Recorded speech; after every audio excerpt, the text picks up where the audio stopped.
Mas agora o tempo das andanças acabou. Aqui, nessa terra de Deus, eu fundo nosso império do Belo Monte. Sertão vai virar praia. A praia vai virar sertão. Toda grande convulsão social tem em sua origem diversos componentes que juntos causam o desvario e a violência. A pobreza, a injustiça social e a exploração é desde sempre motivo de revolta e conflito. A história deste vídeo é sobre Canudos, um movimento social encabeçado por um líder carismático e religioso que incomodou os poderosos que o transformaram em rebelião e fanatismo religioso. Outros episódios similares aconteceram antes disso, no Brasil da época do Império, na Revolta da Balaiada, por exemplo. E o pouco estudado levante ocorrido no Paraná, a Guerra do Contestado em 1912. Mas Canudo não foi esquecida e se tornou, mesmo derrotado, um símbolo do sofrido povo do sertão, descrito pelo escritor Euclides da Cunha, o homem sertanejo, a que ele descreveu como Hércules Quasímodo, em seu impressionante livro Os Sertões. Antônio Conselheiro. O Arraial de Canudo talvez não existisse se não tivesse existido Antônio Vicente Mendes Maciel, o Antônio Conselheiro, que nasceu em 13 de março de 1830 em Quixeramobim, Ceará, então um pequeno povoado perdido no meio da Caatinga. Seus pais desejavam que ele seguisse a carreira sacerdotal. Com a morte de sua mãe, em 1834, a ideia de transformá-lo em padre teve fim. Seu pai era comerciante, mas morreu em 1855 e aos 25 anos de idade, ele assumiu os negócios da família. Em 1857, o comércio faliu e pouco depois ele se casou com Brasilina Laurentina de Lima, uma prima distante. Mudaram-se várias vezes e ele ganhava vida como professor primário. Em 1861, fragou a mulher em traição conjugal com um sargento da polícia. Abatido, decidiu abdicar da Companhia das Mulheres e foi para o sertão do Cariri. Se tornou um peregrino vagando pelos sertões, falando de Cristo e da Bíblia. Em Sergipe, no ano de 1874, o jornal O Rabudo, é esse mesmo nome, trouxe a primeira menção pública dele e dizia assim na matéria, abre aspas, vestido com a enorme camisa azul que lhe servia de hábito, ganhava a atenção do povo miserável com seus supostos milagres e com um ar misterioso. Andava de pés nus e cabelos espessos, repletos de piolhos. Fecha aspas. Em 1877, com a grande seca no Nordeste, muita gente passou a seguir aquele estranho líder. Para eles, o Bom Jesus, como o chamavam, passou a ser uma figura santa, um profeta enviado para socorrê-los. Depois de 30 anos de peregrinações, uma multidão de fiéis já o seguia, e as autoridades e o clero sempre o metiam na prisão, mas ele saía, e em cada saída ficava mais popular entre os sertanejos humildes. Em 1893, ele achou que era chegada a hora de firmar raízes para seu povo, viver bem, e prosperar e fazer do sertão o Éden, prometido por Deus na Bíblia. O Arraial do Belo Monte. Conselheiro resolveu se fixar às margens norte do rio Vaza Barris, no pequeno arraial de Canudos. Nasceu ali uma experiência social extraordinária, naquele vale cercado por colinas, a qual se deu o nome de Belo Monte. O lugar atraiu milhares de agricultores pobres, índios e escravos semi-libertos. Inspirados na doutrina católica, construíram uma comunidade autossustentável. Essa comunidade era coletivista, sem propriedades privadas, e se organizava em torno de princípios religiosos, no caso, o catolicismo. A vida girava em torno da igreja, que foi erguida onde Antônio Conselheiro falava ao seu povo sobre suas crenças misturadas ao que estava escrito na Bíblia, segundo o seu entendimento. Para aquele povo simples e analfabeto, ele era um homem santo. Plantavam e criavam animais e até se criou um comércio com as vilas próximas. Aquele povo parecia, enfim, ter encontrado seu pedaço de Éden na terra. Mas aquele sonho incomodava muita gente, os latifundiários, políticos e a igreja. Canudos incomoda. Belo Monte passou a ser encarada como um foco rebelde e monarquista. Sim, de fato, Conselheiro nunca escondeu seu desgosto com a República e a culpava pela miséria do povo. Mas não há indícios de que ele estaria com intenções políticas. Em outubro de 1896, surgem rumores de que os conselheiristas iriam a Juazeiro buscar à força uma remessa de madeira, que apesar de já ter sido paga, não foi entregue. O prefeito de Juazeiro, temendo um ataque, pediu ajuda ao governo baiano, que enviou uma tropa de 100 homens, que avançou rumo a Belo Monte. Em 24 de novembro, a tropa é surpreendida em Uauá, de madrugada. Munidos de facões, foices, facas e varapaus, forçaram a luta corpo a corpo.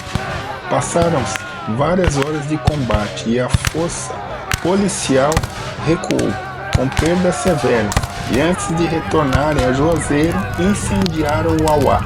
Os conselheiristas comandados por João Abade recolheram as armas de fogo e munição dos soldados mortos, enterraram os seus e retornaram a Belo Monte. Essa vitória deu visibilidade nacional a Canudos, e isso não seria nada bom. Foram atacados e se defenderam.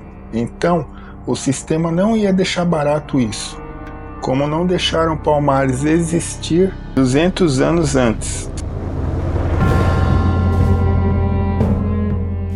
O corta-cabeças. Em março de 1897, o Rio de Janeiro fervilhava e o governo, pressionado pelos políticos florianistas que viam Canudos como foco monarquista, convocou o Estado-Maior e arregimentou 2.000 homens, que seriam comandados pelo coronel Moreira César, um carniceiro conhecido pela alcunha sugestiva de corta-cabeças, mandado degolar 100 pessoas a sangue frio na Revolução Federalista em Santa Catarina. A notícia de sua aproximação a Belo Monte atraiu milhares de pessoas para defender o arraial do Belo Monte.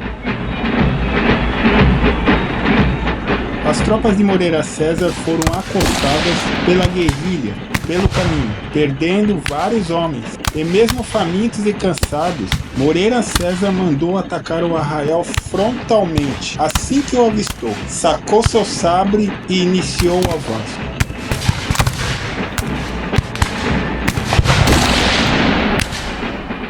Foram repelidos por uma saraivada de balas. O carniceiro corta-cabeças tombou morto. No mesmo dia, o comando passou ao coronel Pedro Nunes Batista Ferreira Tamarinde, que reagrupou a tropa e tentou mais uma surtida sem sucesso.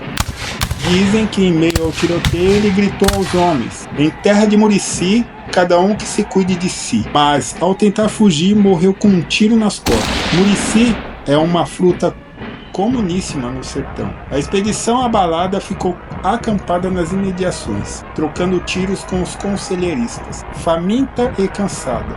Aquilo era uma vergonha para o governo. No Rio, os jornais monarquistas foram destruídos e o gerente de um deles, José de Castro, assassinado. Uma nova força foi organizada pelo ministro da Guerra Carlos Bittencourt e comandada pelos generais Oscar de Andrade e Cláudio Amaral Savaget, e dessa vez levaram metralhadoras de modelo francês e canhões para literalmente varrer Canudos do mato. A destruição final. O renomado escritor Euclides da Cunha seguiu com a expedição como correspondente do jornal Estado de São Paulo e logo viu, com seus próprios olhos, a região de Canudos e percebeu que a imprensa mentia e que aquelas pessoas de Belo Monte nada faziam além de tentar viver dignamente. Percebeu os interesses políticos e dos coronéis do interior nordestino, de que para ele seria interessante que Canudos fosse varrida do mapa. Escreveu 22 artigos, base do livro Os Sertões, e classificou a ação do exército republicano como criminosa contra aquela população. Em setembro, mais de 7.000 homens armados e abastecidos se debruçavam sobre o arraial de Conselheiro. No dia 22, fecharam o cerco e começou o bombardeio da vila. Nesse mesmo dia, Antônio Conselheiro morreu de desinteria. Parte da população se rendeu e a maioria, mulheres e crianças, foram mortas e degoladas, num barbarismo sem precedentes. Os últimos defensores iam caindo um a um, até que os últimos, 2 homens feitos e um menino, foram explodidos por dinamites, lançadas pelos soldados.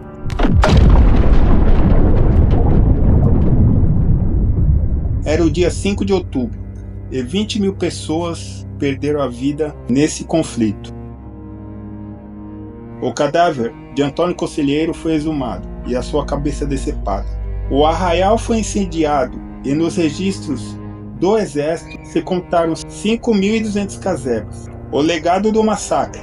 Como escreveu Euclides da Cunha, Canudos foi um crime e para o sistema era um péssimo exemplo. Daí a ideia de se fazer um açude e esconder as ruínas de Belo Monte sob as águas, nos anos 1950. Sertão vai virar praia. No período getulista e na época da ditadura, o assunto era proibido. Canudos, porém, não foi esquecido. O livro de Euclides não deixou isso acontecer. E nos anos 2000, o episódio passou a ser encarado como de fato foi. Uma das maiores atrocidades cometidas em solo brasileiro. Seja na música, como no filme de 1996, os fatos são como são. A verdade crua da desumanidade para com nossos semelhantes, desprovidos de direitos e renegados ao abuso e à injustiça. Em 2010, uma seca severa expôs as ruínas de Belo Monte. A praia vai virar sertão. O palco do crime estava exposto. A verdade pode ser acobertada, mas um dia ela aparece nítida e clara como azul do céu nordestino.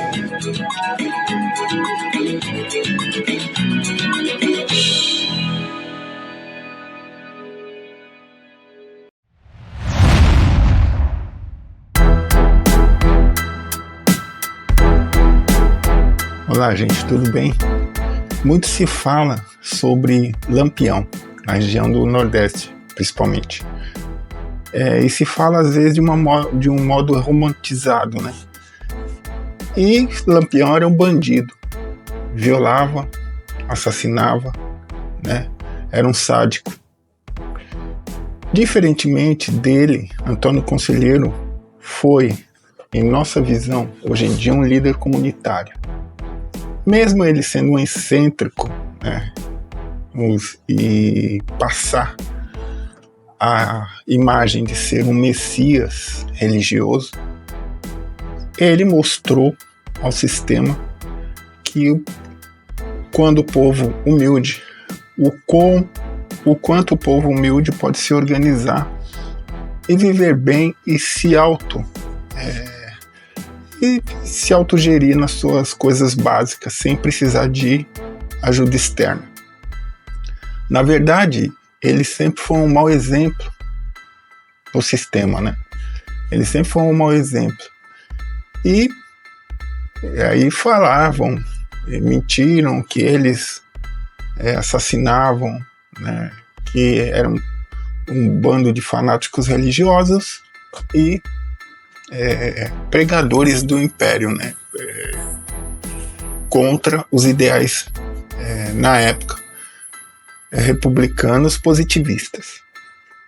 Então, de uns anos para cá, a imagem dele foi sendo colocada onde realmente deveria estar. E a única voz que foi contra na época foi a de Euclides da Cunha, que fez o livro Os Sertões. Eu vou deixar o link abaixo da descrição do livro. E também o link do filme que foi feito em 1996, que eu acho que mostra muito bem, eu assisti esse filme, mostra muito bem visualmente falando acerca desse assunto. A história vive no passado, no presente, moldando o futuro. Valeu.